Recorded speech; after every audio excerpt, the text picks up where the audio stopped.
بسم اللہ الرحمن الرحیم۔ آج کی اس مختصر ویڈیو میں ہم مولا علی رضی اللہ تعالیٰ عنہ کی اپنے بیٹوں کو وصیت، آپ کی تکفین و تدفین اور آپ کی جنازہ کس نے پڑھائی اس کا ذکر کریں گے۔ تو آئیے شروع کرتے ہیں۔ حضرت سیدنا علی المرتضیٰ رضی اللہ تعالیٰ عنہ کا جب وقت وصال قریب آیا تو آپ نے اپنے صاحبزادوں کو طلب فرمایا اور ان سے یہ نصیحت کی: میرے بچوں، میں تمہیں اللہ عز و جل سے ڈرنے کی نصیحت کرتا ہوں۔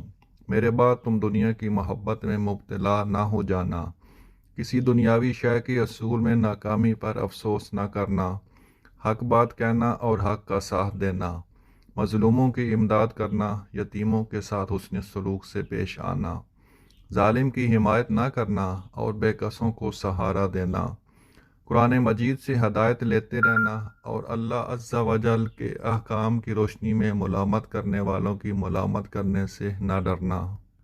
پھر آپ نے سیدنا امام حسن علیہ السلام اور سیدنا امام حسین علیہ السلام کو اپنی وصیت کرتے ہوئے فرمایا: اپنے بھائی محمد رضی اللہ تعالیٰ عنہ کے ساتھ حسن سلوک سے پیش آنا اور اس کے ساتھ عفو درگزر سے کام لینا۔ پھر آپ رضی اللہ تعالیٰ عنہ نے اپنے بیٹے محمد بن حنفیہ کو وصیت کرتے ہوئے فرمایا: اپنے دونوں بڑے بھائیوں کی عزت و توقیر کرنا، ان کا حق تم پر زیادہ ہے اور ان کی مرضی کے بغیر کوئی کام نہ کرنا۔ امام محمد بن حنفیہ حضرت سیدنا علی المرتضیٰ رضی اللہ تعالیٰ عنہ کے چھوٹے بیٹے تھے اور حضرت سیدنا خولہ بنت جعفر رضی اللہ تعالیٰ عنہا کے بطن سے پیدا ہوئے۔ آپ کا نام محمد بن علی ہے، لیکن تاریخ میں آپ امام محمد بن حنفیہ رضی اللہ تعالیٰ عنہ کے نام سے مشہور ہیں۔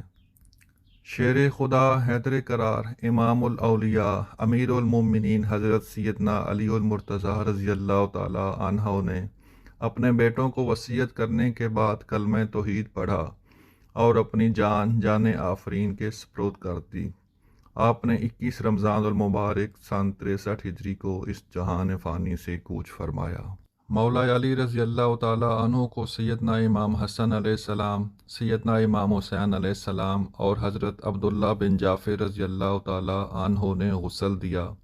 سیدنا امام حسن علیہ السلام نے حضرت امام حسین علیہ السلام کے کہنے پر نماز جنازہ پڑھائی اور آپ کو ان کی دارالامارات کوفہ میں سپرد خاک کیا گیا۔ کچھ روایات کے مطابق کوفہ کی جامع مسجد میں بھی دفن کرنے کا ذکر آتا ہے۔